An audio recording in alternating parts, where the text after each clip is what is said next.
सुना है प्यार तो बहुत खूबसूरत चीज़ होती है, राधा कृष्ण के प्रेम को भी इतना अच्छे से प्रेजेंट किया जाता है। तो ऐसा क्यों होता है जब हम इस चीज़ को अपनी लाइफ में कर रहे हैं तो इतना प्रॉब्लमेटिक क्यों हो जाता है उनके लिए? हम कहाँ पे गलतियाँ कर रहे हैं? प्यार को समझने में गलती कर रहे हो, और जिस चीज को समझ रहे हो प्यार है, एक्चुअली प्यार है ही नहीं। प्यार दिया जाता है, लिया नहीं जाता। But problem is most of the people they love to be loved. प्यार अगर करना है तो मीरा से सीखिए, प्यार अगर करना है तो माताओं से सीखिए। आप प्यार को ही नहीं समझ रहे हो तो वो प्यार नहीं है। जब आप किसी भी रिलेशनशिप में हो या किसी भी चीज में हो तो आप अपने जो मेन चीज है आप उसको ओवरलुक कर जाओ। कर्म, उसकी आपको रक्षा करनी है, और उसकी रक्षा करते हुए आप कुछ भी करें वो जायज है। एक स्टूडेंट का कर्म क्या होता है? पढ़ना और सीखना। अब वो पढ़ने सीखने के साथ में कुछ और कुछ भी कर रहा है, लेकिन उसको ये फोकस है कि मुझे पढ़ना और सीखना है।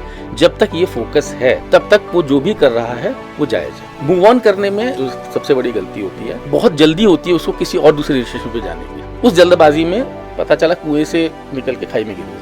आपको प्यास लग रही है, मानता हूँ, तो अगर प्यास लग रही है तो क्या जहर पिलोगे? तब ब्रेकअप हो जाता है, कोई आपसे ब्रेकअप कर लेता है तो सिंपल है, जबरदस्ती से तो कुछ होगा नहीं। उस चीज को थोड़ा एनालाइज करें, समझें कहाँ गलतियां उससे हुई, कहाँ आपसे हुई। थोड़ा इंतजार करें, सेल्फ एक्चुअलाइजेशन करें, रीजन ढूंढे। बहुत सारी चीजें हैं, लोग भगवान तक को दोष देते हैं। मेरा ये मानना है कि भाई ईश्वर जो सबसे अच्छा काम कर सकता है वो ये कर सकता था कि आपसे आपको इस दुनिया की सर्वोत्तम कृति बना के भेज दी। जब आपने एक मानव प्रजाति में जन्म लिया है मतलब ईश्वर ने अपना काम कर दिया। आज हमारे पॉडकास्ट में एक बार फिर से आशीष शर्मा जी आए हुए हैं, मोटिवेशनल स्पीकर। प्रीवियस पॉडकास्ट के बहुत सारे रेस्पॉन्सेज आए थे व्यूवर्स के। उन व्यूवर्स में से हमने एक को सिलेक्ट किया है, मिस कुसुम गौतम। आज मेरी जगह वो पॉडकास्ट करेंगी। सर, आपका वीडियो देखा, मुझे खुद को भी बहुत इंस्पायरिंग लगा, बहुत कुछ जानने को मिला, और कुछ अपने कलीग्स को भी मैंने दिखाया था, अपने फ्रेंड्स को भी दिखाया था। उन्होंने खुद नहीं देखा, कॉलेज में फ्रेंड्स जो है आप भी जानते हो, उन सब ने देखा। मतलब इंस्टेंट मोटिवेशन उनको मिल गया कि हाँ, ऐसा लगा कि सर मुझे ही बोल के ये सब कहना चाह रहे थे। उनका रिएक्शन ये था। तो सर इस पे कुछ क्वेश्चंस भी आए थे हमारे। इस पे आपने क्रिटिकल थिंकिंग के बारे में बात की थी। जो नहीं है, मतलब जो हमें नहीं दिख रहा उस समय, हम उसे भी देख सके। जो उस मोमेंट पे हम नहीं सुन पा रहे वो भी सुन सके। मतलब ओवरऑल हम बिगर पिक्चर को देख पाए। सर, मैं उसी पे क्वेश्चन करना चाह रही थी कि स्टेप बाय स्टेप हम उस चीज़ को अपने अंदर कैसे डेवलप कर सकते। अच्छा, यू मीन टू से कि आई शुड एलोबरेट थोड़ा सा और? हाँ जी। ओके, कुसुम, आप अगर आपको छुट्टियों पे जाना पड़े तो आप कहाँ जाना पसंद करेंगी? पहाड़ों के पास, नदियों के किनारे, या समंदर के किनारे? If given a choice. Beach. Beach पे, है ना? ठीक है। अब मैं क्रिटिकल थिंकिंग के बारे में आपको बता रहा हूँ कि कैसे आप समंदर में भी पहाड़ को देख सकते हो, कैसे आप नदी में भी समंदर को देख सकते हो, कैसे आप पहाड़ के अंदर नदी को या समंदर को देख सकते हो। पहाड़ों के आंसू बन करके दरिया बह जाते हैं, कोई जान भी नहीं पाता और समंदर खारे हो जाते हैं। तो this is called critical thinking. When you are watching the sea, आपको पता है उसमें आप पहाड़ का अंश ढूंढ लो कि ये जो पानी है ये कहाँ से निकला होगा। पहाड़ की चोटी से निकला होगा, फिर दरिया बना, दरिया बन के वो समंदर में आया। तो वाइडर पर्सपेक्टिव में चीज़ों को देखना। अब आप समंदर तक सीमित नहीं हो, समंदर को देख करके आपने उससे जुड़ी हुई चीज़ों को देखना शुरू कर दिया, जो कि फिजिकली वहाँ पर प्रेजेंट नहीं है लेकिन उसका इंटीग्रल पार्ट है ना? सेकेंडली, जैसे मैं आपसे पूछूं, what is your as? 22। 22, okay. आप कोई भी फूड आइटम लेते हैं तो आप उसका एक्सपायरी डेट चेक करते हैं? बहुत टाइम नहीं सर, जहाँ ज़रूरत होती है। ठीक है, वैसे करना चाहिए, है ना? फॉर एग्जाम्पल, आज आप, टुडे इज 12 जुलाई, जी जी। आप जाती हैं ब्रेड का पैकेट लेने के लिए, उस पर लिखा हुआ 15 जुलाई एक्सपायरी डेट।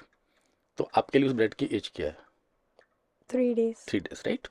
सो हम वी अंडरस्टूड कि age refers to the duration from present moment to date of expiry. From present moment to date of expiry is refers age age. अब अपनी एज बताइए। 1 second। कैसे पता आपको 1 सेकेंड में? Sir, present moment to the date of expiry. हाँ, वो span जो हुआ वो क्या हुआ? एज हुई। अब अपनी एज बताइए। I don't know. So I have not asked you how old are you, I asked you what is your age. उम्र वो नहीं होती जो बीत चुकी है, उम्र वो होती है जो बीतनी बाकी है। So if you are critical thinker, आपको शब्द और उसका मतलब दोनों समझ में आने चाहिए। है ना। हम ये गलती करते आ रहे हैं, बचपन से करते हैं। कोई पूछता व्हाट इज योर एज, हम बोल देते हैं 22, 25, 30। That is not your age जो बची हुई है। So if someone ask me कि व्हाट इज योर एज, तो आंसर शुड बी कि sir if you mean to ask how old I am 22 years old. As far as age is concerned, sorry I can't predict it. तो जो critical thinker होता है, जैसे एक शब्द होता है वर्ड, वो उसकी वर्ड एक बॉडी है, बट उसका मीनिंग जो है वो सोल है। कई बार कई लोग सिर्फ बॉडी तक अटक के रह जाते हैं, सोल तक नहीं पहुंचते, इसलिए वर्ड का गलत इम्प्लीमेंटेशन होता है, क्योंकि आपको जब मीनिंग ही नहीं पता तो आप उसको इम्प्लीमेंट भी गलत तरह से करोगे। सो द क्रिटिकल थिंकर जो होते हैं वो हमेशा न सिर्फ जो सामने दिख रहा है वो क्यों दिख रहा है, उसके पीछे और क्या क्या चीज़ें जुड़ी हुई हैं उनको वो देख लेते हैं। जैसे समंदर को देख के हमको पहाड़ से हम उसको रिलेट कर सकते हैं, तो that is called critical thinking. और इसमें कोई रॉकेट साइंस नहीं है। इसका बेसिक रूल यही है कि चाहे आपने 10 चीज़ें आज नहीं जानी है, 10 शब्दों से आज रूबरू हुए हैं, उसका सही मीनिंग आपको समझ में आना चाहिए।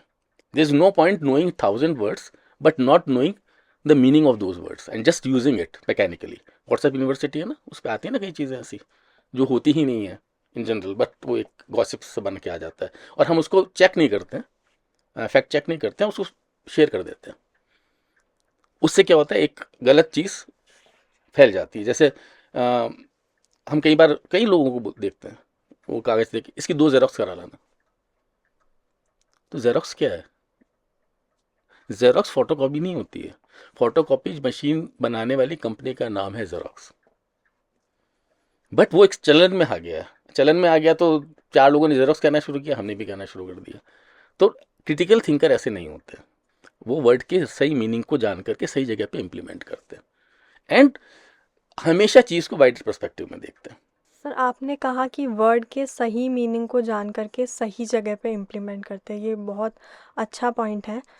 सर क्या होता है ना, जैसे मैंने आपका वीडियो देखा, मेरे दिमाग में पहले से कुछ बातें चल रही थी, कोई माइंडसेट बना हुआ था, तो मैं उसी चीज़ को उसमें से ग्रैस्प करूँगी जो मैंने डिसाइड, मतलब मेरा बिलीव है, मैंने डिसाइड कर रखा है, उसी को मैं ग्रैस्प करूँगी, जो एक ये बहुत बड़ी प्रॉब्लम होती है एक्चुअली।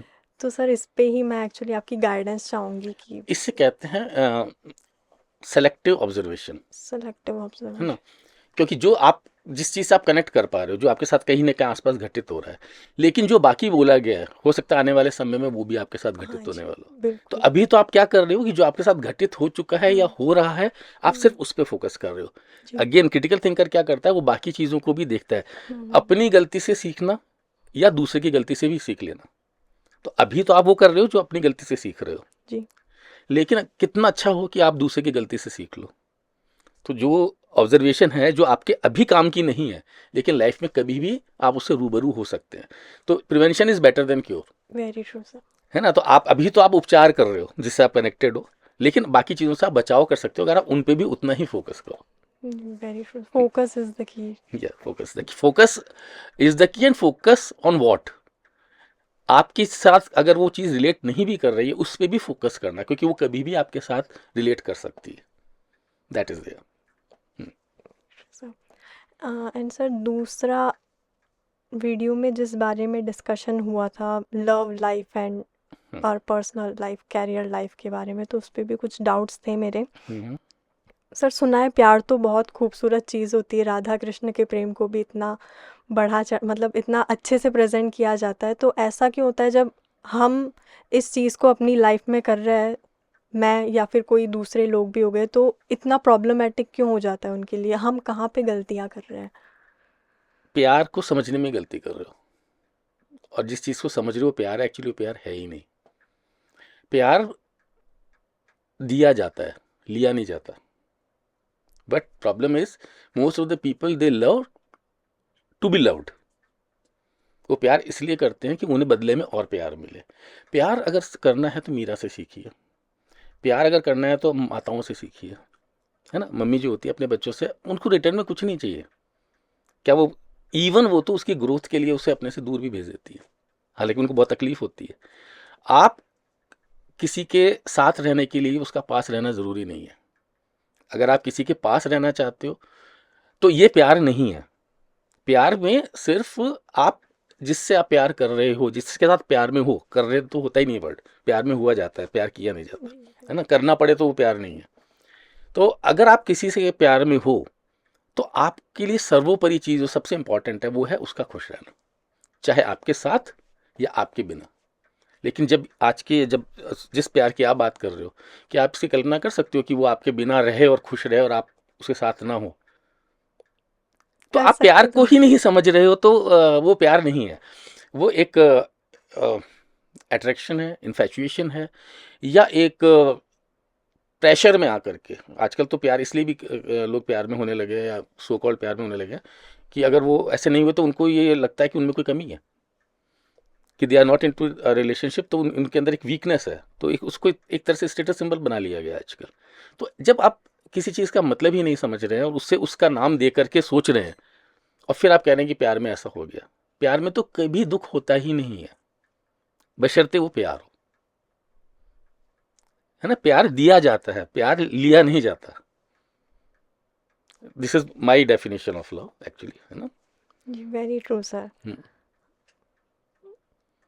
एंड सर एक्चुअली हम लोग एक फैंटास्टिकल कॉन्सेप्ट लेकर के चलते हैं, उस चीज़ में खो जाते हैं। कहीं ना कहीं आपसे ही मेरा डिस्कशन हुआ था, आप ही ने ही बताया था कि अपने कर्तव्यों को हम भूल जाते हैं, इसलिए प्रॉब्लमेटिक वो चीज़ें होती है। तो थोड़ा इसको और एलाबोरेट करें कि कैसे प्यार के साथ साथ, आपने बताया था, आप ही ने बताया था, कर्तव्यों को भी हमें साथ साथ लेकर के चलना चाहिए।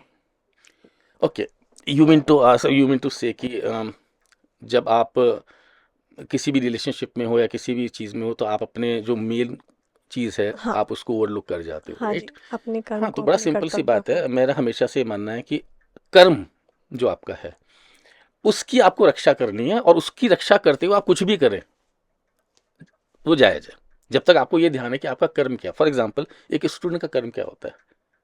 पढ़ना और पढ़ाई सीखना। करना। अब वो पढ़ने सीखने के साथ में कुछ और कुछ भी कर रहा है, हम्म, लेकिन उसको ये फोकस है कि मुझे पढ़ना और सीखना है। जब तक ये फोकस है तब तक वो जो भी कर रहा है वो जायज़ है। इट इज़ जस्ट लाइक कि पतंग उड़ती है हवा में, बहुत गोते लगाती है, बहुत ऊपर तक जाती है, लेकिन वो चरखी से बंधी रहती है। तो ये जो चरखी से बंधा रहना है ये कर्म है। जब तक वो चरखी से बंधी है, यानी उसका फोकस, सेंट्रल जो फोकस है, प्राइमरी फोकस है, वो उसके कर्म पे है। पहले वो अपना कर्म कर रहा है, उसके बाद वो कुछ भी कर रहा है। फॉर एग्जाम्पल, हम मूवी देखने जा रहे हैं, लेकिन हमने अपने सारे असाइनमेंट्स पूरे कर लिए, फिर हम मूवी देखने जा रहे हैं, तो कोई प्रॉब्लम नहीं है उसके अंदर, क्योंकि आप चरखी से अभी तक बंधे हो। वॉट इफ किया चरखी से आप अलग हो जाओ, जैसे आप टूटोगे चरखी से, यानी कर्म से आप डीफोकस हुए, तो फिर आप हवा में हो, और हवाएं डिसाइड करेंगी अब कि आपको कहाँ जाना है। Now nothing in your control. तो वो जो कर्म है वो चरखी है। जब तक पतंग चरखी से बंधी है तब तक वो सेफ है, उड़े कितनी भी, उड़े कितने भी गोते लगाए, लेकिन कल को जब उसको लगे वो डाउन हो रही है तो चरखी उसे संभाल ले। लेकिन जब चरखी से ये अलग हो गया, यानी आप अपना जो आपका कर्म है उसी को आपने ओवरलुक कर दिया, तो फिर आपके हाथ में कुछ भी नहीं है। फिर you have surrendered to the surroundings. Now surrounding will decide वो आपको कहाँ ले जाएगी। जी जी सर, बिल्कुल सही तरीके से पता चला कि प्यार में हमें दुख क्यों होता है। दुख तभी होता है जब हम अपने कर्मों से विमुख होकर के कोई चीज़ कर देखिए, मैं रहे होते आपको बताता हूँ, आपका थोड़ा प्यार पे आप ज़्यादा फोकस कर रहे हो, तो उसमें बता देता हूँ कि एक दो तीन टर्म्स बड़ी आजकल फेमस है ना, ब्रेकअप एंड मूव ऑन, हैं। हाँ जी। है ना, कि ब्रेकअप हो गया तो मूव ऑन कैसे किया जाए एंड ऑल, है ना, और इसको लोग सिर्फ प्यार तक सीमित करके रखते हैं। ब्रेकअप और मूव ऑन का मतलब क्या होता है? ब्रेकअप किससे? कोई भी ऐसी चीज़ जिससे आपको लगाव हो और वो आपको नहीं मिल रही, है ना। फॉर एग्जाम्पल, एक करियर है, आपने सोचा कि मुझे आर्म फोर्सेस में जाना है, मेरा सपना है, लेकिन वो सपना पूरा नहीं हो रहा है, तो फिर आप ब्रेकअप करते हो उससे, फोर्सफुली ब्रेकअप है भाई, नहीं बन सकते, कोई दूसरा प्रोफेशन, आप फिर मूव ऑन कर जाते हो। आपको यूपीएससी कोई सिविल सर्वेंट बनना चाहता है, उसमें बहुत सारी तैयारी करता है, 5-6 अटैम्प्ट्स देता है, लेकिन नहीं हुआ, अल्टीमेटली फोर्सफुली उसको जाना पड़ता है ना। सो ब्रेकअप और मूव ऑन कभी भी सिर्फ रिलेशनशिप तक सीमित नहीं है। लेकिन चूंकि आपका क्वेश्चन उससे ही रिलेटेड है तो मैं उसको और एलोबरेट कर देता हूँ कि जो ब्रेकअप होता है इसमें प्रॉब्लम इस बात की नहीं होती कि ब्रेकअप हो गया। प्रॉब्लम में वो होता है जिसके सामने वाले ने ब्रेकअप किया होता है।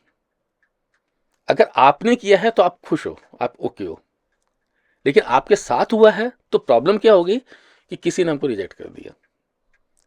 हो सकता है हम उसको रिजेक्ट कर देते over the period of time, लेकिन उसने कर दिया, तो यहाँ पर ईगो ब्रेक होता है ब्रेकअप के अंदर, है ना। दूसरा, अगर प्यार है तो कोई फर्क ही नहीं पड़ता वो आपके साथ है या नहीं है, आप तो उसको खुश दिखना चाहते हो। अगर वो कहता है कि मैं आपके बिना खुश रह सकता हूँ, ठीक है भाई, या रह सकती हूँ, बिल्कुल, I want that only, I want your happiness.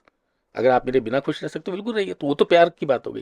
लेकिन जो ब्रेकअप में जब ये होता है, ये एक्चुअली प्यार नहीं है, ये होता है आदत पड़ जाना किसी की, है ना। वो आपको एक आदत हो गई है उसकी, एडिक्शन हो गया है उसका।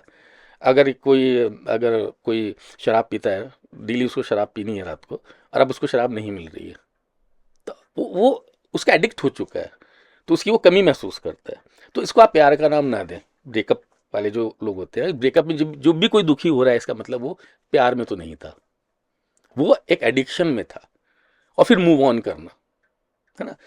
मूव ऑन करने में जो सबसे बड़ी प्रॉब्लम, जो सबसे बड़ी गलती होती है कि बहुत जल्दी होती है उसको किसी और दूसरे रिलेशनशिप में जाने की, क्योंकि एक वैक्यूम क्रिएट हो गया है, उस वैक्यूम को भरना है। उस जल्दबाजी में पता चला कुएं से निकल के खाई में गिर गए, क्योंकि जल्दबाजी थी उस वैक्यूम को फुलफिल करने की। आपको प्यास लग रही है, मानता हूं, तो अगर प्यास लग रही है तो क्या जहर पी लोगे? प्यास लग रही है, पानी नहीं मिला तो जहर तो नहीं पियोगे आप। लेकिन ऐसी गलती होती है। द मोमेंट ब्रेकअप हुआ तो मूव ऑन करने के लिए उनको एक रिप्लेसमेंट चाहिए होता है, और उस केस में चूंकि जल्दी में होते हैं, तो ये सारा जो मिसकंसेप्शन है वो सिर्फ इसलिए है कि आप कहीं ना कहीं अपने आप को इंपॉर्टेंट फील करना चाहते हो। आप किसी और को इंपॉर्टेंट फील नहीं कराना चाहते हो, आप इंपॉर्टेंट फील करना चाहते हो। You get into the relationship so that someone will give you love, respect and kind of security, है ना। तो आप लेना चाह रहे हो उस रिलेशनशिप में, देना नहीं चाह रहे हो। तो जब लेना चाह रहे हो तो फिर आप रॉन्ग चॉइसेस करोगे। जब आप देना चाह रहे हो तो आप ना तो जल्दी में रहोगे, ना आप रॉन्ग चॉइसेस करोगे। तो गिव इट ए पॉज। अगर कुछ ऐसा हो जाता है, ब्रेकअप हो जाता है, कोई आपसे ब्रेकअप कर लेता है, तो सिंपल है, जबरदस्ती से तो कुछ होगा नहीं, है ना। तो बेटर है कि उस चीज़ को थोड़ा एनालाइज करें, समझें कहाँ गलतियाँ उससे हुई, कहाँ आपसे हुई, एंड देन थोड़ा इंतज़ार करें, सेल्फ एक्चुअलाइजेशन करें, रीज़न ढूंढें। बहुत सारी चीज़ें हैं। देखिए, पेरेंट्स से कभी ब्रेकअप नहीं होता है, चाहे आपके लड़ाई हो गई, आप अलग भी रह रहे हो, जो भी रह रहे हो, लेकिन उनसे कभी ब्रेकअप नहीं होता है। और पेरेंट्स से अलग होने के बाद आप दूसरे पेरेंट्स नहीं ढूंढते हो। ढूंढते हो क्या? ऐसा तो होता नहीं है कि नहीं मेरे पापा मम्मी से मेरी लड़ाई होगी तो हम दूसरे पापा मम्मी ढूंढ लेता हूँ, नहीं। तो फिर पार्टनर के लिए आप इतनी जल्दी क्यों करते हो? क्योंकि वहां प्यार है, प्यार में रिप्लेसमेंट नहीं होता है। यहाँ एडिक्शन है, तो एडिक्शन है तो एडिक्शन तो किसी भी चीज का बुरा होगा। तो these are the minor thing, these are the thin lines you need to understand कि व्हाट यू हैव थॉट। जिसको आप जिस चीज का नाम दे रहे हो वो एक्चुअली वो है ही नहीं।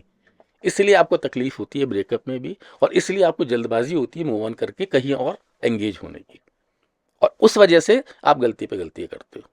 और फिर वही है कि एक लेवल के बाद में आपने देखा नहीं, लोग बोलते हैं कि मेरी तो किस्मत ही खराब है ना, मैं तो बहुत बदनसीब हूँ, मुझसे कोई प्यार ही नहीं करता है।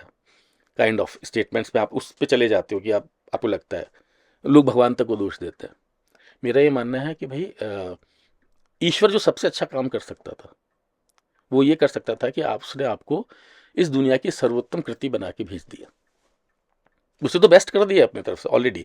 जब आपने एक मानव प्रजाति में जन्म लिया है, मतलब ईश्वर ने अपना काम कर दिया। दिव्यांग की बात छोड़ दीजिए, उनके साथ नाइंसाफी हुई है। अगर किसी में कोई शारीरिक या मानसिक रूप से कमी छोड़ दी गई है तो माना जा सकता है कि वहाँ कुछ ईश्वर का दोष है। लेकिन शारीरिक और मानसिक रूप से अगर आप सक्षम हैं तो ये ईश्वर की सबसे बड़ी देन आपको वैसे ही हो चुकी है। पेरेंट्स ने बच्चे का मेहनत करके आईआईटी में एडमिशन करवा दिया है, अब तो भाई बच्चे को खुद को करना है। अब वो आईआईटी में जाकर के भी पेरेंट्स को दोष देगा, तो ये नाइंसाफी है। तो जब अगर आप शारीरिक और मानसिक रूप से सक्षम हैं तो फिर ईश्वर को दोष देने का कोई अधिकार आपको होता नहीं। This is my personal thought, है ना। उसके बाद भी आप अगर ईश्वर को करें, ईश्वर ने तो आपको ऑलरेडी सबसे अच्छी, आपको ना तो डॉग बनाया, ना कैट बनाया, ना चूहा बनाया, आपको इंसान बनाया है। उसने अपना काम कर दिया है, सबसे बड़ा एहसान तो आप पे कर चुका है। अब आपको करना है जो करना है। बहुत सारी बातें अपने आप नेचुरली एब्जॉर्ब होती जा रही है और कहीं ना कहीं वो मेरे अंदर चेंजेस भी ला रही है। That's a very good thing positive है negative? Sir. Very positive sir, obviously we hope for the best. और साथ साथ ही क्वेश्चंस भी डेवलप होते जा रहे हैं, बहुत सारे होते हैं, नष्ट होते हैं उसी समय आगे जा कर के। सर अभी कुछ आ गए हैं, वो मैं सारे एक साथ बता देती हूँ आपको। पहला तो ये आपने कहा कि हम दूसरे से इम्पोर्टेंस चाह रहे होते हैं इसलिए ऐसा हो रहा है। तो ये इम्पोर्टेंस हम कहीं दूसरी जगह से चाह रहे हैं, एक्सट्रोवर्ट एनर्जी, इसको हम खुद की तरफ चैनलाइज कर सकते हैं, वो ठीक होगा? और यदि ठीक है तो कैसे करें?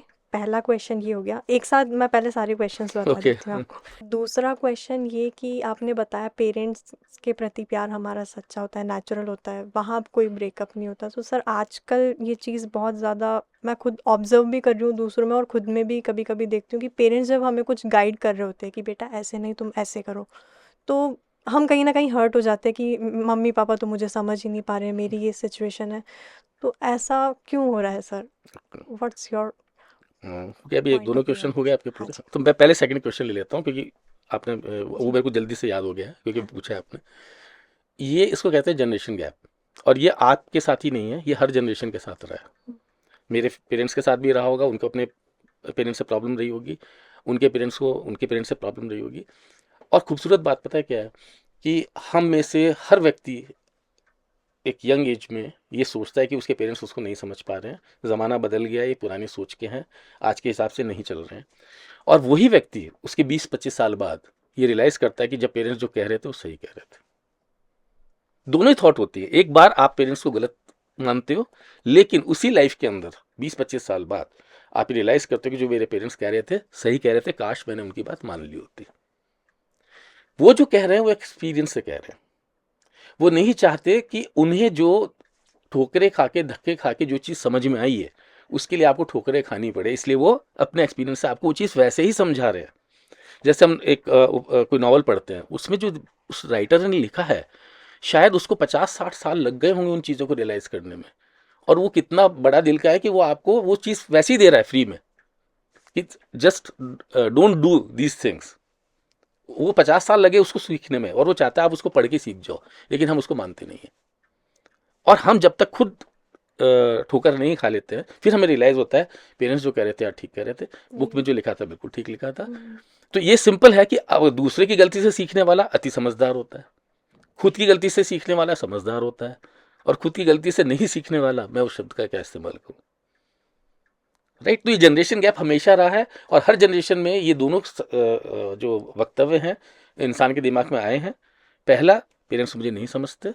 दूसरा, कुछ समय बाद 10-20 साल बाद पेरेंट्स सही कह रहे थे, मैं नहीं समझा था, काश समझ लेता। बाद में हमें रियलाइज हो रहा है कि पेरेंट्स हमारे भले के लिए ही कह रहे थे। एग्जैक्टली उसे कौन इसी सा समय पेरेंट्स समझ ले। बुरे के लिए कुछ कहेगा, है ना। तो जी। बट वो जब आप पेरेंट्स बनते हो तब आपको समझ में आता है। नॉर्मली जो लड़का होता है वो माँ से बहुत क्लोज होता है, और लड़की होती है फादर से बहुत क्लोज होती है। तो लड़कों को फादर से हमेशा मोस्ट ऑफ उनको टेंशन से रहती है कि पापा मुझे इतना प्यार नहीं करते, है ना। बट जब वो खुद पापा बनते हैं, then they realised and they come automatically closer to their father. वो फादर बने बिना फादर का क्योंकि फादर ज़्यादा एक्सप्रेसिव नहीं होते, है ना, उनका इंटरेक्शन कम होता है। तो वो जब खुद फादर बनता है, जब वो उन सारी चीज़ों को हैंडल करता है, तो उसको समझ में आता है कि मेरे फादर ने चुपचाप रहते हुए मेरे को कितना सपोर्ट किया होगा। तो ये जनरेशन गैप है, ये हर साल हर हमेशा होता है, हर जनरेशन के साथ होता है। बट खूबसूरत बात यह है कि वो चाहे स्वीकार करे या ना करे, मन ही मन आभार जरूर व्यक्त करता है एक टाइम पे, और अफसोस भी जताता है कि पेरेंट्स की बात मान लेता तो अच्छा होता। हाँ, पहला क्वेश्चन क्या था इससे आपका कि हाँ।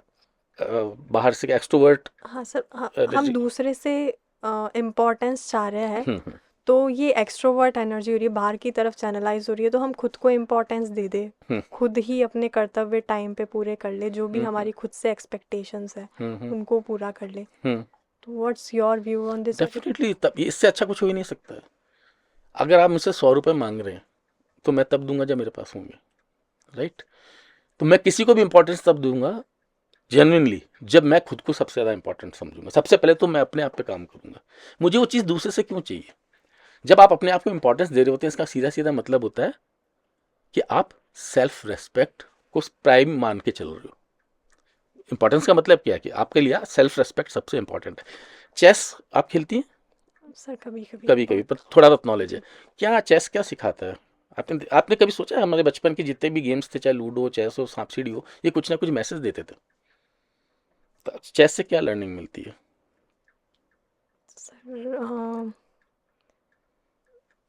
सर एट द मोमेंट तो एक ही चीज़ आई कि जो मेन अपना किंग होता है उसको बचाने के लिए पूरा राइट, अपन है ना। गेम पहली लगाते हैं। लर्निंग जो चेस की जो मेरे को समझ में आती है वो ये है कि कोऑर्डिनेशन एंड कोऑपरेशन। जैसे ओके। फैमिली भी होती है, हाँ। फैमिली के अंदर कुछ छोटे भी होते हैं, कुछ बड़े भी होते हैं, सबका अपना अपना रोल होता है, सब अपनी अपनी ड्यूटी निभाते हैं। कोई टेढ़ा भी चलता है, कोई जी। सीधा भी चलता है, लेकिन जी। हम उसको एक्सेप्ट करते हैं, उसको कोऑर्डिनेट करते हैं। जी। दूसरा कि किसी को भी छोटा मत समझो, हम्म, कभी कभी प्यादा भी बादशाह बहुत को बड़ा बचा खेल लेता है, खेल जाता है। तो किसी को भी छोटा नहीं समझना। जी। तीसरी लर्निंग ये होती है कि आगे बढ़ने के लिए कभी कभी पीछे हटना जरूरी होता वेरी ट्रू। है ना। तो अगर आप पीछे हट रहे हो इसका मतलब किस लिए, इसका मतलब हार नहीं गए हो, आगे बढ़ने के लिए कई बार आपको पीछे भी हटना पड़ता है। और जो फाइनल जो आपने बोला है कि क्वीन होती है जो सबसे इंपॉर्टेंट होती है वैसे उन सारे प्लेयर्स के अंदर, और वो प्रोटेक्ट करते हैं सब मिलके किंग को। जी। तो जो क्वीन है वो है, क्योंकि क्वीन सबसे ज़्यादा इंपॉर्टेंट है तो सब उससे प्यार भी करते हैं, सबसे ज़्यादा लव्ड वन है वो आपकी। और प्रोटेक्शन किसका है, सेल्फ रेस्पेक्ट का। तो अगर आपको अपने सेल्फ रेस्पेक्ट और आपके लव्ड वन में से किसी एक को चुनना पड़े तो चूज योर सेल्फ रेस्पेक्ट। उसके लिए अगर आपको अपने लव्ड वन को भी सेक्रीफाइस करना पड़े तो कर दीजिए। आपको अपने आप को इतना इंपॉर्टेंट बनाना पड़ेगा, आपका सेल्फ रेस्पेक्ट सबसे ऊपर है, किसी भी रिश्ते से ऊपर है, किसी भी व्यक्ति से ऊपर है, किसी भी पैसे, किसी भी सफलता से ऊपर है। तो दैट इज मोस्ट इंपॉर्टेंट। खुद को इंपॉर्टेंट बना लेना या समझना, वो इंपॉर्टेंस खुद से चाहना, दूसरे से चाहने की जगह खुद को इंपॉर्टेंस देना, that is you are protecting your self respect. मैंने कई लोगों को देखा है कि वो प्यार भी भीख की तरह मांगते हो, प्लीज मत करो नहीं तो मर जाएंगे या मर जाऊंगा, है ना, गिड़गिड़ा रहे हो आप। मतलब आपने अपना सेल्फ रेस्पेक्ट तो खत्म ही कर दिया है। प्यार और इज्जत कभी भी भीख में नहीं मिलती है, वो हमेशा कमाई जाती है। Earn, these are the earn things, you cannot buy these things या you cannot back for these things. तो जो प्यार की भीख मांग रहे होते हैं उनके लिए मेरे दिल में बड़ी सिंपैथी है कि सेल्फ रेस्पेक्ट ही नहीं है। जब वो सेल्फ रेस्पेक्ट नहीं कर रहे हैं तो प्यार की जो दो फाउंडेशन है, ट्रस्ट एंड रेस्पेक्ट, तो जो इंसान खुद को रेस्पेक्ट नहीं कर रहा है वो आपको रेस्पेक्ट कैसे दे देगा, दे ही नहीं सकता वो। राइट, तो दिस इज राइट कि खुद को इंपॉर्टेंस देनी चाहिए। दूसरे से इंपॉर्टेंस की जगह खुद को इंपॉर्टेंस देना शुरू कर दीजिए, दूसरे पे डिपेंड मत रहिए। और अगर अपने आप को इंपॉर्टेंस दे रहे हैं तो सारी चीज़ें आपकी होंगी, समय पे होंगी, क्योंकि प्रायोरिटी अब आप हो। Thank you so much. Any other question? Sir इसी पे एक और, बहुत सारे और भी डाउट्स हैं लेकिन इसी चीज़ पे एक और डाउट आया। आपने कहा कि रिश्ते में से, मतलब आउटवर्ड थिंग्स में से या सेल्फ रेस्पेक्ट में से किसी को चुनना हो तो सेल्फ रेस्पेक्ट को चुने। तो यहाँ पर कभी कभी क्या होता है ना, हम अपने ईगो को सेल्फ रेस्पेक्ट समझ लेते हैं। तो सर उस मतलब दोनों में अपन डिफरेंस कैसे कर सकते हैं, कैसे पता करें कि यहाँ मेरा, ये मेरे सेल्फ रेस्पेक्ट नहीं, ये मेरा ईगो। चलो, कम से कम ये तो है कि आपके क्वेश्चन में आपने आधा आंसर तो दे दिया है, क्योंकि मोस्टली लोग ईगो को ही सेल्फ रेस्पेक्ट समझ लेते हैं। इसका मैं थोड़ा एक अलग एग्जांपल देता हूँ आपको। एक होता है विद्वान, एक होता है विद्यावान। ठीक है, विद्यावान आपने जैसे हनुमान चालीसा में पढ़ा ना, विद्यावान गुणी अति चातुर, हनुमान जी को विद्यावान बोला गया है। और रावण विद्वान था। राइट, विद्वान का मतलब होता है हाईली एजुकेटेड, और विद्यावान का मतलब होता है वेल एजुकेटेड। ठीक है, तो जो ये अहंकार है, विद्वान था रावण लेकिन उसमें अहंकार था। हनुमान जी विद्यावान थे। आप जितने भी देखेंगे शिक्षक और गुरु में जो फर्क होता है, कुछ शिक्षक है जो गुरु बन पाते हैं, मेंटोर बन पाते हैं, बाकी टीचर रह जाते हैं। उनका फर्क यही है, एक टीचर विद्वान तो हो सकता है ना, एक है ना, लेकिन वो मेंटर इसलिए नहीं बन पाता क्योंकि वो विद्यावान नहीं है। ही इज हाईली एजुकेटेड, ही और she is highly educated but not well educated. तो जो ईगो है और जो सेल्फ रेस्पेक्ट है ये वही है। ईगो इज विद्वान एंड सेल्फ रेस्पेक्ट इज विद्यावान। जहां अहंकार आ गया वहां ईगो आ गई, है ना। तो ये जो सेल्फ रेस्पेक्ट, ईगो को मान लेना वो गलत है। ईगो जैसे ही आई है इसका मतलब वो सेल्फ रेस्पेक्ट की बाउंड्री क्रॉस कर गई है। अब आपने अपने आप को दूसरों से बेहतर मानना शुरू कर दिया। सेल्फ रेस्पेक्ट का मतलब ये होता है कि आप भी बेहतर हैं, दूसरा भी बेहतर है। आप किसी को छोटा नहीं बताएंगे तो साथ में आप ये इंश्योर करेंगे कोई आपको छोटा ना बता पाए। उसमें अहंकार नहीं, उसमें एक सेल्फ प्रोटेक्शन की बात है कि भाई मैं आपको जब मैं नीचा नहीं दिखा रहा हूं तो आपको भी कोई हक नहीं पहुंचता मुझे नीचा दिखाने का। राइट, उसमें कोई अहंकार नहीं है, लेकिन ईगो के अंदर अहंकार होता है। अच्छा, तुमने मुझे ऐसे कैसे कह दिया, तुम कौन होते हो, मैं तो तुमसे बहुत बड़ा हूँ, मैं तुमसे ज़्यादा नॉलेज रखता हूँ। तो दैट इज द डिफरेंस। बहुत अच्छा लगा सर ये सब बात सुन के। और हाँ सर, एक थोड़ा सा पहले का प्रीवियस डिस्कशन का भी डाउट था, मतलब इस पॉइंट से पहले जिस पॉइंट पे डिस्कस किया था उसमें आपने बात कही थी भाग्य और कर्म के बारे में। इंसान भाग्य को भी दोष देने लग जाता है, आते आते वो भगवान पे भी आ जाता है कि भगवान आप मेरे साथ ऐसा कर रहे हैं, मेरी किस्मत ही खराब है। तो सर इन दोनों चीज़ों में कैसे सामंजस्य बैठा अच्छा, है? मतलब कर्म को ज़्यादा इम्पोर्टेंस दी जाए हाँ या जी। भाग्य को, है ना? जी। आपका बैंक में कोई लॉकर है? नो। अच्छा, थोड़ा जानती हैं आप लॉकर के बारे में, बैंक के लॉकर के बारे में? थोड़ा बहुत। उसकी 2 कीज़ होती हैं, एक मैनेजर के पास रहती है, एक आपके पास रहती है ना? तो पहले आप अपनी चाबी लगाते हो, फिर मैनेजर अपनी चाबी लगाता है। तो कर्म है वो आपकी चाबी है, और भाग्य है वो ईश्वर की चाबी है।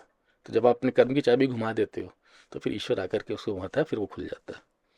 तो this is my understanding about कर्म एंड भाग्य। आपके पास कर्म करना है वो आपके हाथ में, बाकी आप चाबी जो है ईश्वर की, ठीक है आज नहीं घुमा रहा, हो सकता है थोड़ा लेट घुमाएगा, लेकिन फिर वो इंटरेस्ट सहित आपको देगा। एनी अदर क्वेश्चन कुसुम? अभी तो नहीं है सर। चलो, थैंक्स फॉर कमिंग एंड अच्छा लगा, बहुत अच्छा इंटरेक्शन थे, बहुत अच्छे क्वेश्चंस थे। आई होप एनलाइटन हुए होंगे आप थोड़े से, और जी। आपसे बात करके या इस तरह के क्वेश्चन से रूबरू होके मेरी भी अंदर कुछ ना कुछ वैल्यू एडिशन होता है। So I am so thankful for that as well.